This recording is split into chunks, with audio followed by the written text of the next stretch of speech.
Okay mga brothers, paano ba tayo mag-timing nitong camshaft? Ayan.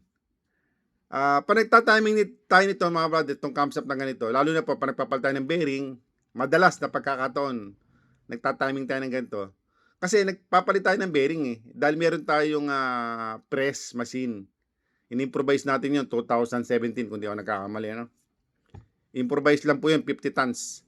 Ngayon, 'pag hinuhugot ito sa pamamagitan ng press, huhugutin kasi ito, Kasi ito ang timing dito, ito mismong compression release na 'to, Kailangan 'pag ibinalik po ito mga brothers, wag sosobra.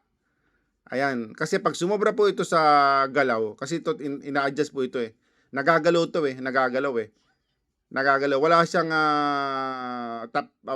siyang guide para pagka binalik mo, mayroon siyang daan para ano. Kaya ang mangyayari dito mga brothers, nagagalaw 'to. Ngayon 'pag sumobra po ito mismong, thumbs up sprocket holder na 'to, 'pag sumobra, ang mangyayari dito sa ating compression release, mababaliktad. Dapat po ito, kasi mangyayari pag sumobra, ang mangyayari dito, pag ganito magiging ano, pagbalik niya, ganito mangyayari pag ganun. Mangyayari dito, pabaliktad, Tingnan niyo po ito. Oh. Pabaliktad ano? Oh. Ang laro po nito, pag ganun lang. Pag ganun lang ang laro, hindi pag ganun. Pag ganun po. No?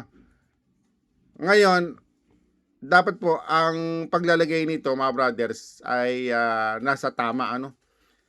Paubayan na po natin to dun sa mga mekaniko na merong press.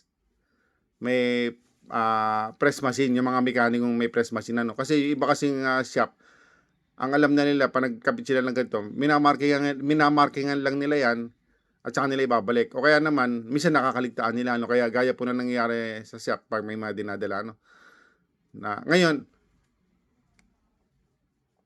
Ngayon po mga brothers, sa pagpapa-i-start ng ating Barako 175, hindi po lang naman ito ang tina-timing ano.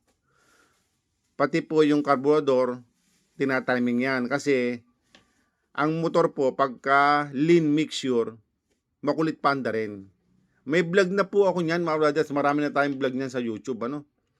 Mga dumadayo sa atin kung saan saan ano. Pag ang carburetor natin ay lean mixture, yung kanyang timing o settings, hindi mahirap anda rin. Yung kanyang spark plug, pagka wala sa tamang gap, mahirap anda rin. Meron tayong vlog niyan sa YouTube ano. Tapos yung kanyang tappet gap clearance, dapat po nasa tama. Ayan. Meron tayong vlog sa YouTube niyan mga brothers. Kompleto. Dapat hindi lang po ito ang ang gumagawa para mapa-i-start ng Barako no. Tulong-tulong po yan mga brothers. Carburetor, spark plug, gap clearance, timing sa timing chain.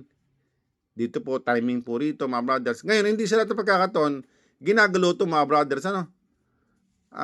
Wag po tayo basta-basta magkakalikot nito kasi nagkakaroon ng problema pag hindi marunong po yung nag-a-adjust nito no, nagta-timing ano. Ayan, hindi naman sila sa lahat ng pagkakataon ginagalaw to. Ayan mga brother. Yan po yung tip natin sa lahat ng mga nagtatanong sa atin tungkol po dito sa ating camshaft ng Barako 175. Okay, sige po, maraming salamat po sa inyo. No?